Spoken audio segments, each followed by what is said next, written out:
Welcome back everyone to Magius Plays Legend of Zelda Breath of the Wild. Last time, we got a warm doublet and started making our way toward the final two shrines on the Great Plateau. This time, we're going to try to wrap those up and finish up one or two other things while we're here. First thing I'm going to do, climb up here, because this is a shorter route to the shrine than just walking around randomly.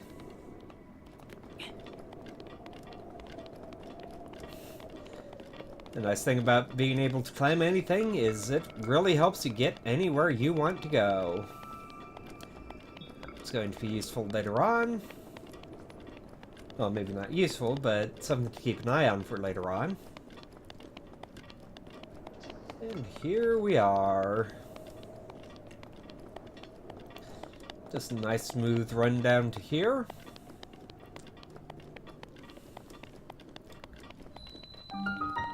We're ready to go. Go ahead and skip that. We've already seen that enough times.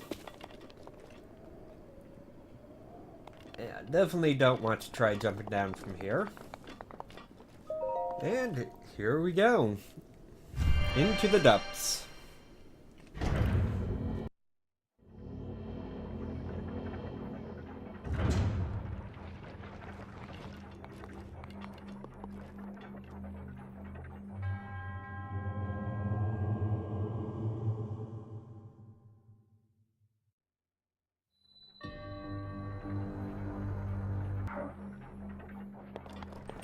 Now this one introduces an interesting mechanic. This gives us the stasis rune. Essentially, this lets us freeze things in place for a short amount of time, and if we have the proper weapon for it, we'll whack them about a bit.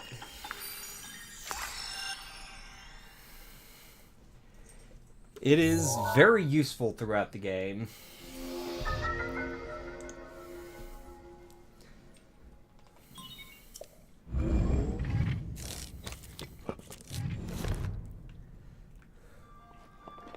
It's already equipped, so we can just wait for this to get in position and freeze that right there. We can go ahead and end it early and cut down the amount of time that'll take to refresh. I'll want to use this here and freeze that in place. That'll give us just enough time to get up here.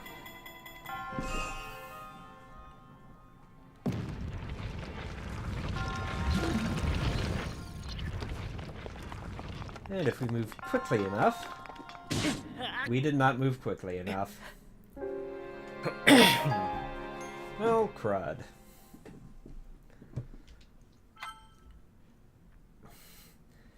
Oh, thank goodness this game autosaves. Which means we get right back here, and right back into it. Unfortunately, that also means we saved right after we got the rune, so we don't need to get that again. So, freeze that. Jump.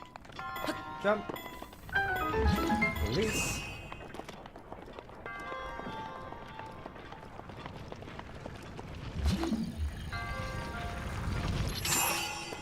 Well, that's going over fast.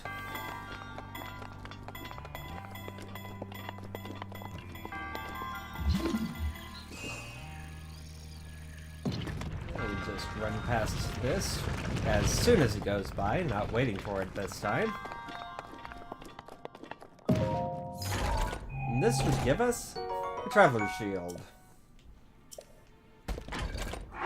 Not a great shield, but it is slightly better than the other ones we have, so we'll take it.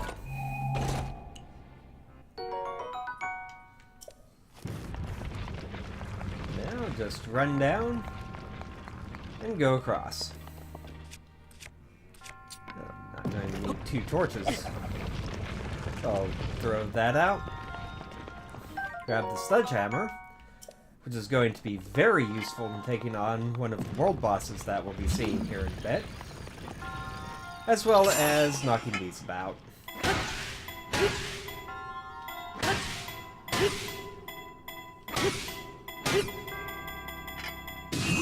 That goes flying. Does put quite a bit of wear on the sledgehammer, but we'll be able to get plenty of those as we go along.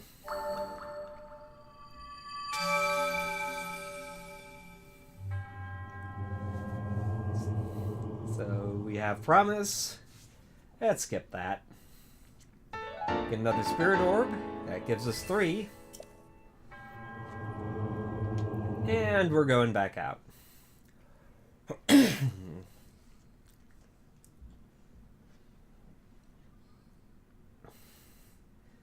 Maybe rushing things a little bit, but there's a lot to get through in this game. And we're only brushing the surface on what this game has to offer so far.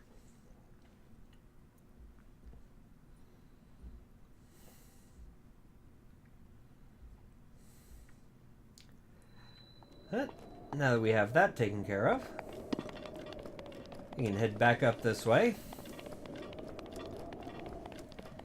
and make our way on to the final shrine for the Great Plateau.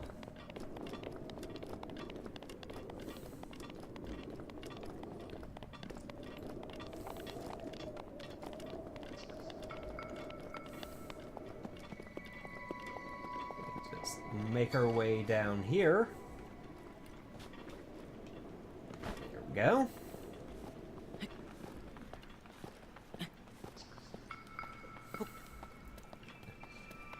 If only I had the paraglider here. That would make getting down a lot easier and a whole lot safer. But I don't. Let's switch over to Claymore.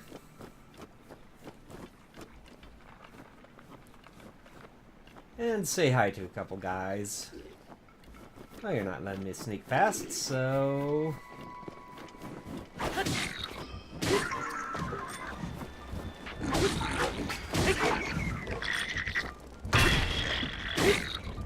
A nice thing about heavy weapons, if the enemy has a shield on, you can knock it right off their arm. Just like I did there.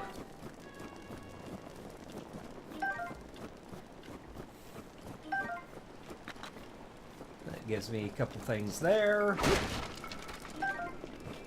Apple and an arrow there. And nice little chest too, with more arrows. Arrows are always handy to have.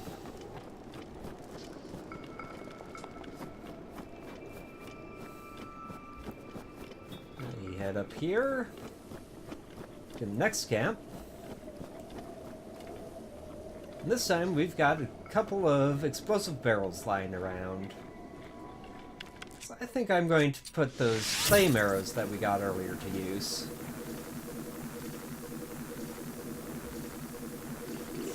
Right there. And they don't stand a chance.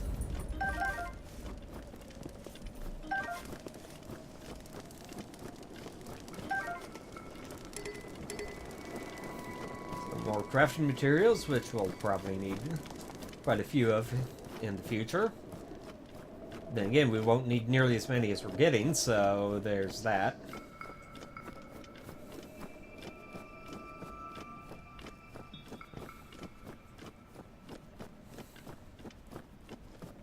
And we have a blue bokoblin to deal with. And switch back to the regular arrows. Let's see if I can't get a surprise attack off on him. Probably won't be able to, but it's worth a try.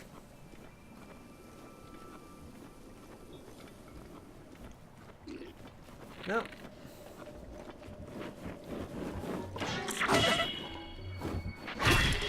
Well, that definitely hurt. Huh? That's what I fixed up these mushroom skewers for.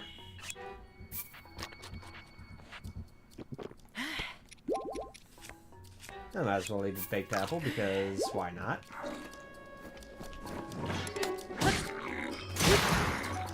Well, so much for the claymore. Let's finish off the broadsword.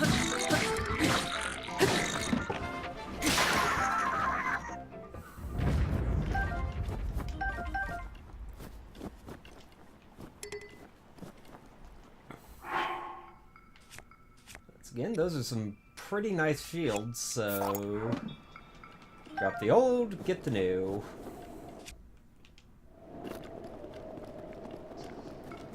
And see what I get here. Some more amber. That'll be handy for getting a bit more money as we move along. I'm going to need a fair bit of it here before too much longer. Need to upgrade my armor and... well, upgrade my armor. Both of which aren't free. Let's put it that way.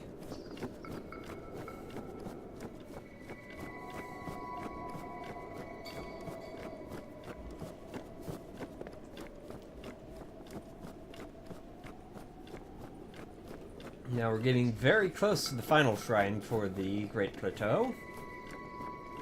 I believe we just need to go around this way.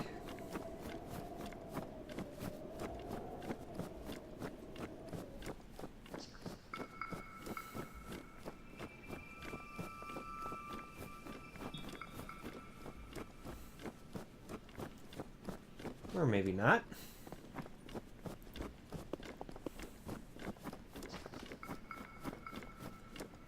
It's up that way a ways. There it is. Well, this is a good place to show off something that's kind of fun. Get your shield out, jump, then press A. You can go snowboarding. Generally doesn't get you terribly far, and it does do quite a bit of damage to your shield. But gets you across the landscape a little bit faster, and it's kind of fun to do. Now here, nearly perfect circle of stones, almost guaranteed a Korok is there. Fill it in, you're good to go. And now, just need to make our way down this way.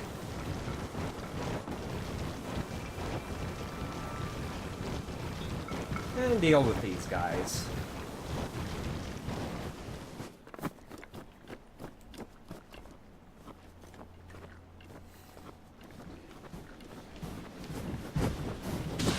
And of course they sent some snowballs down at us.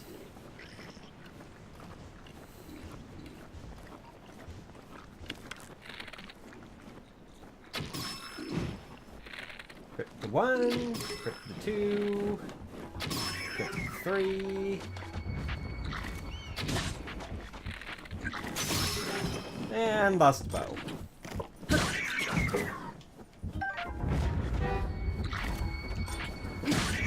Well, at least I got them down quite a bit before they were on to me. Only one of them tried to grab a weapon. Speaking of which, let's go ahead and switch back over to the club. Get seared steak. Could have blown some stuff up, but yeah, didn't see it. Once again, you do not want to go for a swim up here.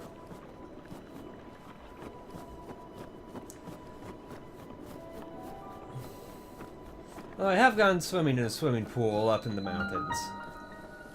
Then again, those tend to be very well heated, and you're very unlikely to get below freezing water in a heated swimming pool. And if you do, you're getting kind of cold. Anyways, in we go. For the final shrine in this area.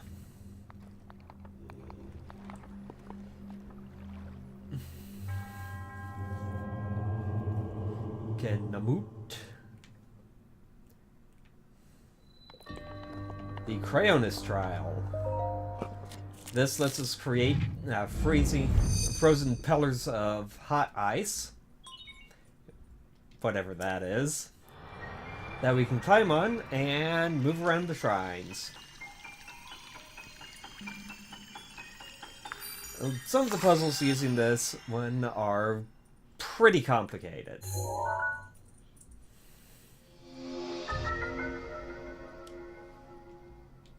Now that we have that,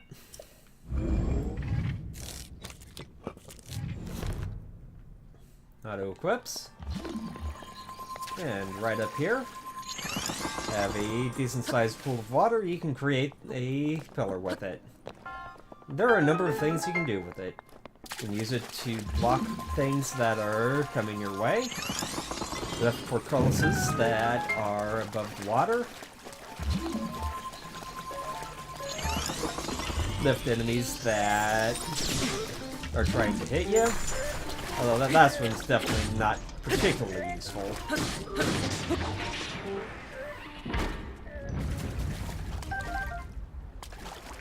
And a number of other things. First, let's see what's in here. Oh, a Traveler's Spear.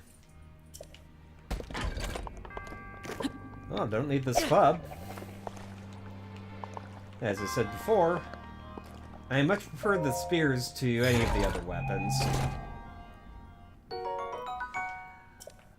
Even though they do tend to be a lot weaker than other weapons. Here, what you need to do, land a kind of pillar right under one of the sides of this to create a ramp.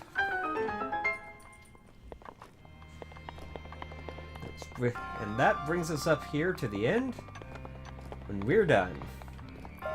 As we'll see here in just a bit, one thing you need to keep in mind when using this rune is you can only create 3 pillars at a time. That means which means, if you're in a place where you're trying to line up a pillar with 2 other things and you're standing on the 3rd one, you better make dang well sure that your pillar is not the first one of the set you made when you try to make the 4th one. Otherwise, you're going to go for a pretty decent fall. Most of the time, that's not going to be too much of a problem. However, if you're standing above a pool of cold water or a bottomless pit, it's going to be pretty bad.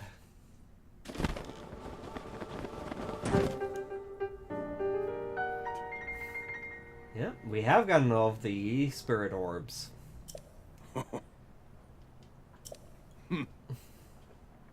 Yes, it is. Time to pray to the goddess.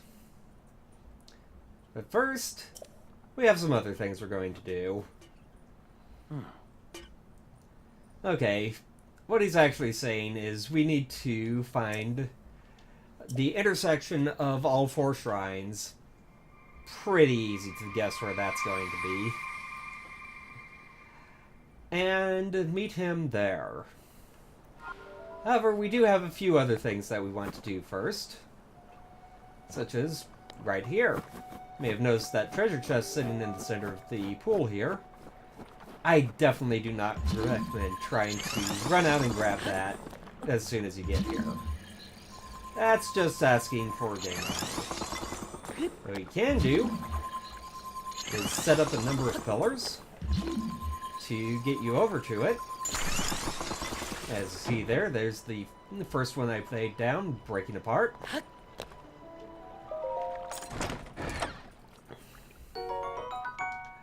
And we can get that easy enough.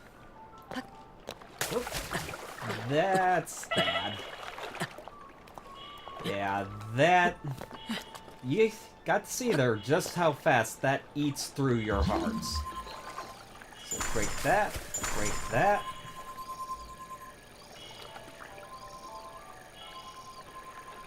move up a little more. Put that up. And let's not fall in water again. Well, after that jelly fiasco, let's go ahead and do the steak. Get a bit more energy in there. And let's see.